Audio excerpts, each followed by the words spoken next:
السلام علیکم ورحمۃ اللہ وبرکاتہ نحمده ونصلی علی رسولہ الکریم اما بعد۔ آج کا سبق سن لیجئے۔ آج کے سبق کی سرخی ہے اللہ تعالی سے رحمت کی امید بھی ہو اور خوف بھی ہو۔ حدیث سنیے۔ حضرت انس رضی اللہ تعالیٰ عنہ بیان فرماتے ہیں کہ حضرت محمد صلی اللہ علیہ وسلم ایک شخص کے پاس گئے جبکہ اس پر سکرات الموت کی کیفیت طاری تھی۔ اب مرے تب مرے، اب مرے تب مرے۔ حضور صلی اللہ علیہ وسلم وہاں پہنچے۔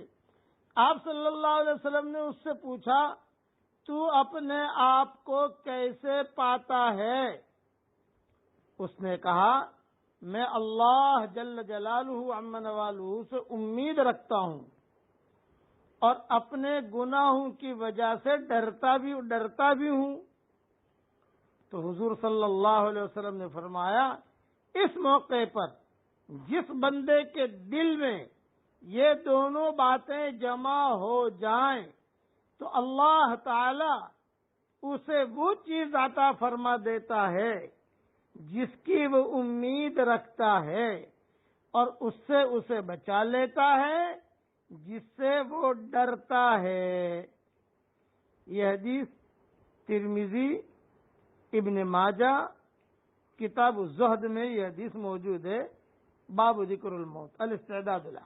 خلاصہ کلام یہ کہ اللہ تعالیٰ سے آدمی کو امید بھی رکھنی چاہیے اور اللہ تعالیٰ سے ڈرتے بھی رہنا چاہیے۔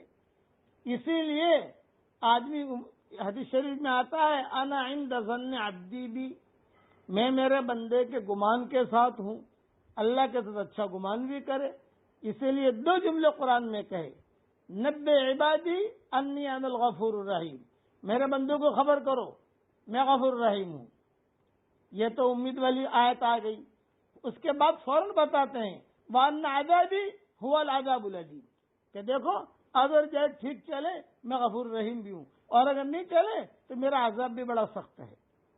یہ دونوں چیزیں آدمی کے دل کے اندر رحمت کی امید بھی ہو اور اللہ کا ڈر بھی ہو، اور خاص طور سے جب بڑھاپا آئے، سکرات کا وقت ہو، تو اللہ تعالیٰ سے ملنے کا شوق بھی ہو۔